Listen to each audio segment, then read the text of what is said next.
নমস্কাৰ বন্ধুসকল, মই অমৰ ৰয়। আপোনালোকে চাই আছে north east upskill north east. তো আজি আমি আমাৰ যোনটো APSC AO আৰু AEGCL AO যোনটো ছেশ্যন আছিল, APDCL AEGCL, তাৰ ছেশ্যনটো ফাৰ্ডাৰ কণ্টিনিউ কৰিম। আৰু লাষ্ট ভিডিঅ' যোনটো আছিল, সেই ভিডিঅ'টোত আমি কি চাইছিলোঁ, সেই ভিডিঅ'টোত আমি একাউণ্টিং ষ্টেণ্ডাৰ্ডছৰ নামবিলাক আৰু কোনটো মেইনলি কোন একাউণ্টিং ষ্টেণ্ডাৰ্ডছটো কোন এৰিয়াত ডিল কৰে সেই বস্তুটো চাইছিলোঁ, কোনটো এৰিয়াত ডিল কৰে। তো মেইনলি আজি আমি পঢ়িম ইণ্ডিয়ান একাউণ্টিং ষ্টেণ্ডাৰ্ডছ। তো মই আপোনালোকক কৈছিলোঁ আগৰ ভিডিঅ'টো যে একাউণ্টিং ষ্টেণ্ডাৰ্ডছ মানে কি। একাউণ্টিং ষ্টেণ্ডাৰ্ডছ মানে এনেকুৱা কিছুমান গাইডলাইনছ, যোনখিনি গাইডলাইনছে কি কৰে, যোনখিনি গাইডলাইনছে আমাক একাউণ্টিং কৰাত সাহাৰ্য কৰে, ঠিক আছে, হেল্প কৰে। যেনেকৈ ফৰ এক্সাম্পল এটা একাউণ্টিং ষ্টেণ্ডাৰ্ড আছিল, একাউণ্টিং ষ্টেণ্ডাৰ্ড 2। সেই একাউণ্টিং ষ্টেণ্ডাৰ্ডটোৱে কি কৈছিল বেচিকেলি, সেই একাউণ্টিং ষ্টেণ্ডাৰ্ডটোৱে কৈছিল যে যদি আমাৰ হাতত কিছু বিজনেছৰ ষ্টক আছে বা কিছু বিজনেছৰ মালপত্ৰ আছে, সেইখিনি আমি কেনেকৈ ভেলুৱেশ্যন কৰিম, সেইখিনিৰ এমাউণ্টটো বা ফিগাৰটো আমি কেনেকৈ ওলাম যে আমাৰ হাতত কিমান টকাৰ বস্তু বা মাল পৰি আছে, ঠিক আছে। তো গতিকে সেইটো আছিল মেইনলি একাউণ্টিং ষ্টেণ্ডাৰ্ড 2।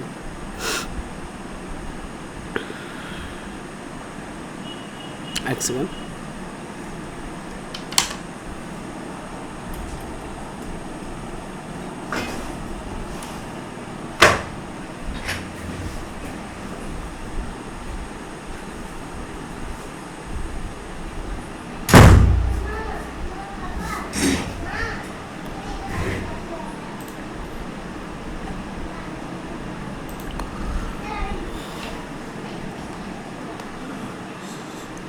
সৰি, অলপ ইণ্টাৰাপশ্যন আছিল। চ' সেইটো আছিল একাউণ্টিং ষ্টেণ্ডাৰ্ড 2, ঠিক আছে। চিমিলাৰলি আমি একাউণ্টিং ষ্টেণ্ডাৰ্ড 1ৰ বিষয়ে চাইছিলোঁ। একাউণ্টিং ষ্টেণ্ডাৰ্ড 1ত কি লিখা আছিল, যেতিয়া আমি এটা ফাইনেন্সিয়েল ষ্টেটমেণ্টৰ এটা কম্প'নেণ্ট, সেইটো হ'ল নোটছ টু একাউণ্টছ, ঠিক আছে। নোটছ টু একাউণ্টছ প্ৰিপেয়াৰ কৰিম, তাত আমি কি কি বস্তু ডিছক্ল'জ কৰিম, তো সেইটো আছিল ডিছক্ল'জাৰ অফ একাউণ্টিং পলিচিছ বুলি। চ' এনেকৈ বহুতকেইটা আমি একাউণ্টিং ষ্টেণ্ডাৰ্ড চাইছিলোঁ। সেই একাউণ্টিং ষ্টেণ্ডাৰ্ডৰ লগত আৰু কিছুমান গাইডলাইনছ পেৰেলেলি এক্সিষ্ট কৰে। সেই গাইডলাইনছখিনি হ'ল ইণ্ডিয়ান একাউণ্টিং ষ্টেণ্ডাৰ্ডছ, ঠিক আছে। চ' ইণ্ডিয়ান একাউণ্টিং ষ্টেণ্ডাৰ্ড আৰু একাউণ্টিং ষ্টেণ্ডাৰ্ড দুটাই গাইডলাইনছ ফৰ একাউণ্টিং পাৰপাছেছ, কিন্তু দুটা ছেম ছেট অফ কোম্পানীত এপ্লিকেবল নহয়, ডিফাৰেণ্ট ছেট অফ কোম্পানীত এপ্লিকেবল হয়, ঠিক আছে। তো আমি প্ৰথমত চাম যে কোনখিনি কোম্পানীত আমাৰ বেচিকেলি, কোনখিনি কোম্পানী বা কোনখিনি বিজনেছত বেচিকেলি আমাৰ একাউণ্টিং ষ্টেণ্ডাৰ্ড এপ্লাই হয়, আৰু কোনখিনি কোম্পানীত আমাৰ বেচিকেলি কি হয়, ইণ্ডিয়ান একাউণ্টিং ষ্টেণ্ডাৰ্ড এপ্লাই হয়। চ' সেইটো ফাৰ্ষ্টত আমি চাম।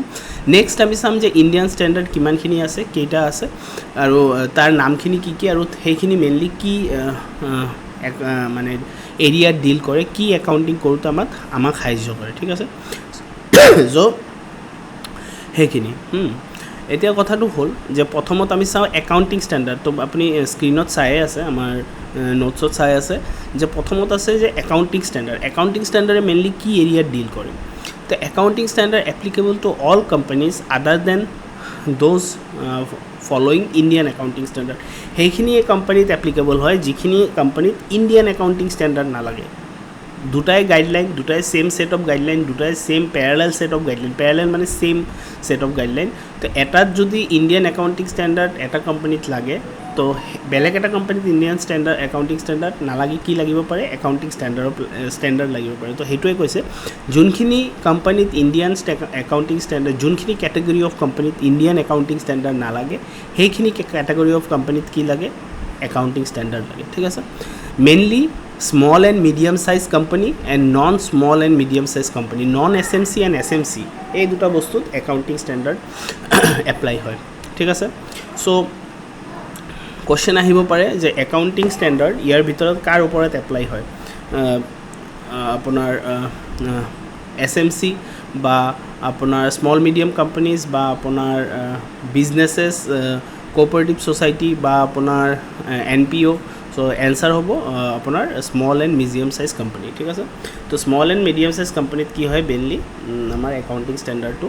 এপ্লাই হয়। নেক্সট হ'ল ইণ্ড একাউণ্টিং ষ্টেণ্ডাৰ্ড। এতিয়া আমি চাম ইণ্ড একাউণ্টিং ষ্টেণ্ডাৰ্ড। যদি আমি ইণ্ড একাউণ্টিং ষ্টেণ্ডাৰ্ডৰ কেটেগৰীখিনি চাম, সেইখিনি চালে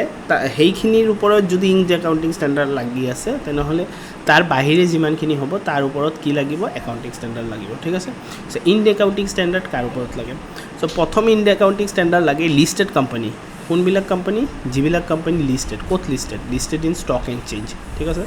যোনখিনি কোম্পানীৰ আমি শ্বেয়াৰ কিনা বেচা কৰিব পাৰোঁ যোনখিনি ষ্টক এক্সচেঞ্জ বুলি এটা অৰ্গেনাইজেশ্যন আছে তাতে লিষ্ট কৰা হয় তাতে আমি কি কৰিব তাতে আমি কি লগাওঁ ইণ্ডিয়ান একাউণ্টিং ষ্টেণ্ডাৰ্ড লগাওঁ ঠিক আছে নেক্সট হ'ল companies in the process of being listed আৰু সেইখিনি কোম্পানী যোনবিলাক কোম্পানী এতিয়ালৈকে লিষ্ট হোৱা নাই কিন্তু ফিউচাৰত কি হ'ব লিষ্ট হ'ব লিষ্টিং মানে ষ্টক এক্সচেঞ্জত লিষ্টিং য'ৰ পৰা আমি শ্বেয়াৰ পাৰচেজ বা চেল কৰিব পাৰোঁ ঠিক আছে তেনেকুৱা কোম্পানী আজি যদি জিঅ' যেনেকৈ ফৰ এক্সাম্পল জিঅ'ৰ শ্বেয়াৰ ক'ত আছে ষ্টক এক্সচেঞ্জত আছে NSE নেশ্যনেল ষ্টক এক্সচেঞ্জ বা মুম্বাই ষ্টক এক্সচেঞ্জ বা কলকাতা ষ্টক এক্সচেঞ্জ ক'ৰবাত থাকিব পাৰে তো সেইখিনি জিঅ'ই কি এক ষ্টেণ্ডাৰ্ড এপ্লাই কৰিব যেতিয়া নিজৰ ফাইনেন্সিয়েল ষ্টেটমেণ্টছ বা একাউণ্টিং কৰিব তেতিয়া তেওঁলোকে ইণ্ডিয়ান একাউণ্টিং ষ্টেণ্ডাৰ্ড ফ'ল' কৰিব নট একাউণ্টিং ষ্টেণ্ডাৰ্ড অ'কে তাৰপিছত company whose net worth is greater than or equal to 250 lakhs but less than 500 crore ঠিক আছে 250 crore যাৰ নেট ৱৰ্থ মানে বিজনেছত টোটেল কেপিটেল 250 কোটি টকা বা তাতকৈ বেছি আৰু কিমানলৈকে 500 কোটি টকালৈকে ঠিক আছে কেতিয়া ইমিডিয়েট প্ৰিচিডিং 4 ফাইনেন্সিয়েল ইয়াৰ ঠিক আছে তো এইটো আমাৰ ফাইনেন্সিয়েল ইয়াৰ চলি আছে 24-25 ঠিক আছে তো 23-24 22-23 21-22 20-21 20-21 21-22 22-23 23-24 এই 4টা বছৰত যদি কোনো কোম্পানীৰ নেট ৱৰ্থ কিমান আছে মোৰ than or equal to 250 crore কিন্তু কিমানলৈকে আপ টু 500 crore লৈকে তেনেহ'লে তেওঁলোকেও কি কৰিব লাগিব কি একাউণ্টিং এপ্লাই কৰিব লাগিব কি ষ্টেণ্ডাৰ্ডছ এপ্লাই কৰিব লাগিব একাউণ্টিং ষ্টেণ্ডাৰ্ড এপ্লাই কৰিব লাগিব ঠিক আছে নেক্সট হ'ল এনেকুৱা কোম্পানী যোনবিলাক কোম্পানীৰ net worth more than 500 crore during immediate 3 preceding financial year আগৰটো আছিলে 4 এতিয়া 3 ইমিডিয়েট প্ৰিচিডিং ফাইনেন্সিয়েল ইয়াৰ যেনেকৈ এইটো ফাইনেন্সিয়েল ইয়াৰ চলি আছে 24-25 3 প্ৰিচিডিং কি হ'ব মানে 3টা আগৰ বছৰ আগৰ বিত্তীয় বছৰ ঠিক আছে আগৰ 3টা আগৰ বিত্তীয় বছৰ যেনেকৈ এতিয়া চলি আছে 24-25 তাৰ আগত কি হ'ব 23-24 তাৰ আগত কি হ'ব 22-23 তাৰ আগত কি হ'ব 21-22 তো 21-22 22-23 এণ্ড 23-24 এই 3টা বছৰত যাত কেপিটেল 500 crore বা তাতকৈ বেছি আছিল তেওঁলোকেও কি এপ্লাই কৰিব লাগিব ইনডেছ এপ্লাই কৰিব লাগিব যোনখিনি কোম্পানীৰ ঠিক আছে নেক্সট হ'ল অল বেংকছ ইঞ্চুৰেঞ্চ কোম্পানীজ ঠিক আছে বেংকছ আৰু ইঞ্চুৰেঞ্চ কোম্পানী যাত নেট ৱৰ্থ কিমান 500 crore বা তাতকৈ বেছি during immediate 3 preceding financial years next হ'ল অল NBFC হ'ল নন বেংকিং ফাইনেন্সিয়েল কৰ্প'ৰেশ্যন বুলি কয় তো বেংকৰ নিচিনাই বিজনেছ কৰে কিন্তু বেংকৰ নিচিনা লাইচেঞ্চ নাথাকে তাৰ পাৱাৰখিনি লিমিটেড থাকে তেওঁ NBFC যিটো নেট ৱৰ্থ আছে নেট ৱৰ্থ মানে কেপিটেল আছে সেই কেপিটেলটো যদি এবভ 250 crore হয় এণ্ড লেছ দেন 500 crore হয় তেওঁলোকৰ ওপৰতো কি হ'ব কি লাগিব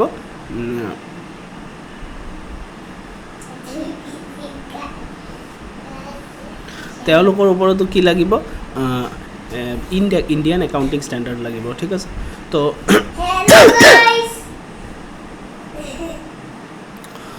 তেনেহ'লে এই 5টা কেটাগৰী কোম্পানীৰ ওপৰত কি লাগিব ইণ্ডিয়ান একাউণ্টিং ষ্টেণ্ডাৰ্ড লাগিব number 1 listed company or companies in the process of listing যোনে ষ্টক এক্সচেঞ্জত অলৰেডি লিষ্টেড আছে বা যোনবিলাক কোম্পানী লিষ্ট হ'ব গৈ আছে